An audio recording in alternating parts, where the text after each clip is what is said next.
Assalamualaikum dan salam sejahtera kepada rakan-rakan semua. Kita sambung video pembelajaran kita dalam bahagian bab membina website ini. Pelajaran kali ini adalah cara kita buat page kedua, ketiga dan seterusnya. Okay. Sebelum ni kita buat satu page sahaja. Saya buka di NView.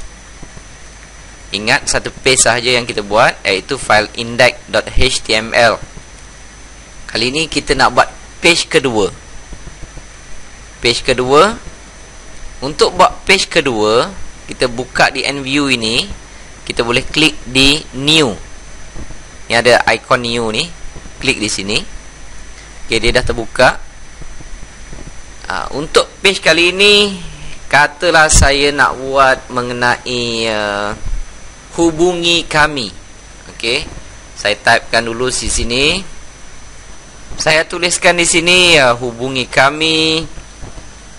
Sila lawati pusat pameran kereta kami di ini saya main tembak-tembak je lah alamat dia. Auto MLM anda untuk trading, Jalan Pening Lalat. Memang dia pun buat website ni kita pening sikit. Okey, kita letakkan nama, nombor telefon. Okey, saya nak letak nama orang, contact person katakan. Okey, saya letakkan nama saya, nombor telefon. Okey, kalau rakan-rakan nak modify tulisan ni macam yang kita belajar sebelum ni, highlightkan saja, tukar jenis Arial ke, nak bagi bold. Okey, ini satu page saya nak buat. Okey, dan page ni saya savekan. Kalau page baru, kita kena isikan page title baru. Jangan lupa saya typekan di sini hubungi kami katakan. Okey, di auto MLM anda, auto trading. Okey, tapi tuan-tuan, rakan-rakan jangan hubungi saya. Saya tak ada buat bisnes kereta ni, saya buat contoh saja. Okey, saya klik OK. Ingat, file name tak boleh panjang macam ni. Dia kena pendek-pendek.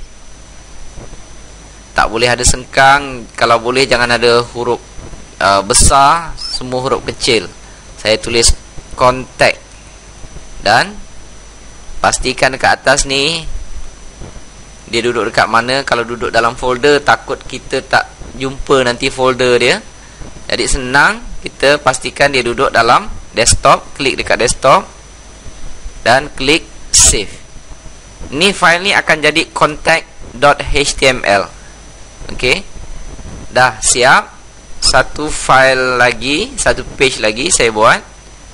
Dan file tu saya bagikan nama contact. Okey, sekarang saya nak transfer file ini ke dalam tapak hosting.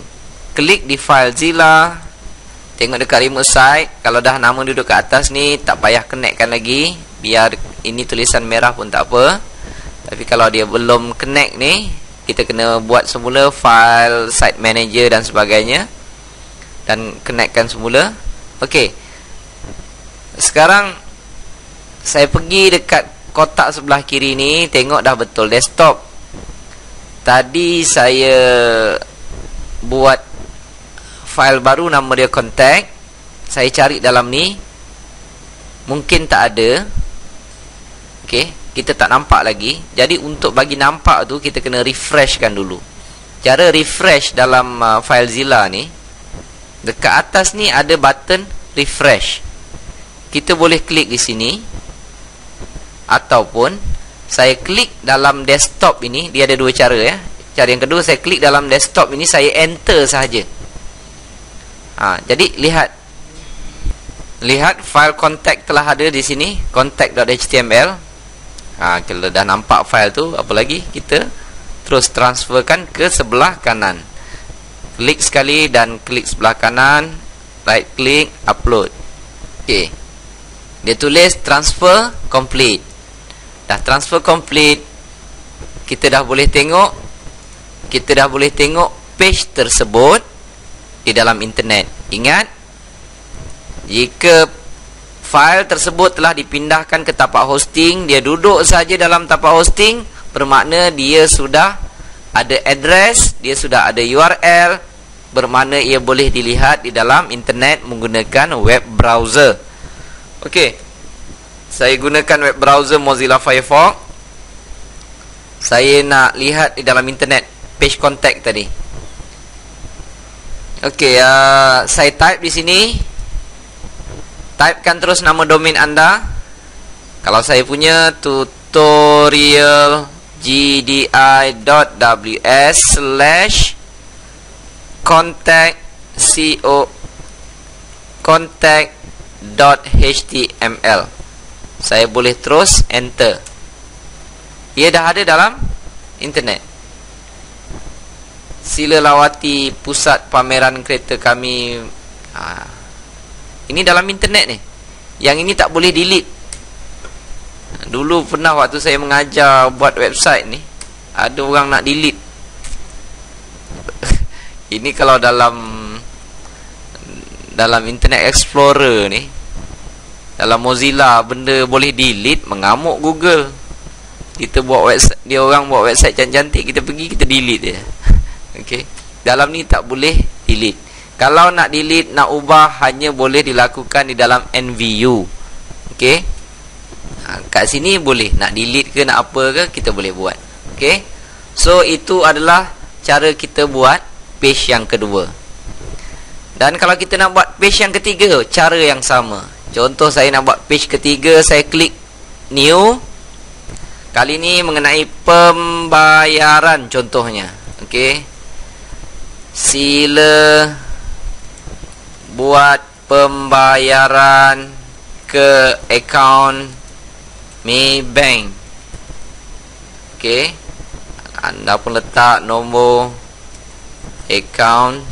Saya pun letaklah apa pun nombor akaun, tapi jangan masukkan duit Masuk ni kan mana-mana pergi dah. Okey, ini contoh saja. Okey. Dan bawah ni saya nak letak CIMB. Nombor akaun. Saya pun letak apa-apa nombor. Okey. Nama, letaklah nama anda. Yang ini nama orang lain pula kata. Okey. Ataupun nama company lah. Auto MLM anda. Okey. Auto trading. Ni contoh dia. Okey. Tulisan ni saya nak ubah sikit. Contohnya saya nak jadikan Arial. Ni saya nak boldkan. Sini mungkin saya nak letak logo. Letak logo, ingat. Saya pergi ke, senang, saya pergi ke Google. Saya klik dekat image. Saya nak, tadi saya nak logo Maybank. Saya type Maybank. Saya boleh search. Sebelum ambil itu, tengok betul-betul ya. Macam ini size dia sampai 2835 ni, besar ni. Menyebabkan website kita lambat. Kalau tak ada pun saya type Maybank logo. Yang ini kecil, 200x71 saja. Saya klik sebelah kanan, open link in the new tab. Saya pergi dalam kotak ni, right click, copy image URL. Saya klik copy image URL. Pergi dekat NView. Saya klik dekat sini. Saya klik image. Pastikan cursor dah betul, image. Klik belah kanan, paste. Dia dah keluar, don't use alternate text. Klik OK. Kita tengok dia agak besar sangat. Double klik dekat gambar ni, dimension dia tu, custom size. Kita nak bubuh berapa? 100. Kita type 100. Klik OK. Alright, dah cukup. Untuk CIMB pula, yang ini saya boleh tutup. Saya pula ambil CIMB logo. CIMB. Saya enter. Saya cari yang tak besar lah. Ni 283. OK. Right click, open link in the new tab. Pergi dekat kotak yang ini. Klik sebelah kanan, copy image URL. Pergi semula ke NView, pastikan cursor duduk betul, klik image, pastekan dia, don't use alternate text. Tadi kita ingat Maybank tu dia punya width dia 100, terus pergi dimension, custom size, letak 100 dan klik OK. Alright. Logo dia tak berapa nampak. Bolehlah untuk kita belajar-belajar ni. Okey. Dan kita dah rasa dah siap, klik save dulu. Yang ini page title pembayaran contoh dia. Dan saya klik OK. Dekat desktop saya nak nama yang pendek, tak ada huruf besar, saya tulis pay sahaja. Pastikan dia duduk dekat desktop dan saya save. Sekarang saya boleh transfer file ini. Tengok dia tak ada dalam ni. Saya klik dekat desktop ni sekali, saya refresh. Page untuk pay.html telah ada. Saya klik sekali, klik sebelah kanan. Sebelum tu jeling-jeling dekat remote site ni, nama domain kita dah ada belum? Kalau tak ada, kena connectkan dulu. Ni dah ada, saya terus upload. Okey. Sekarang saya boleh lihat di dalam internet. Saya gunakan Mozilla. Saya buka tab baru. Saya type tutorial gdi.ws/pay.html. Kalau lupa, lihat balik di FileZilla. Tengok dia punya spelling dia macam mana. Bila dah ni okey, saya enter saja. Sudah ada 2 file di dalam internet. Jadi campur yang index tadi dah 3. Ini semua boleh dilihat di dalam internet. Okey. So itu adalah cara untuk kita buat. Berapa banyak page pun boleh kita buat. Berapa banyak page pun kita boleh buat. Okey, itu adalah cara untuk kita buat page yang seterusnya menggunakan NView untuk website kita. Dan kita akan jumpa di video yang akan datang. Terima kasih.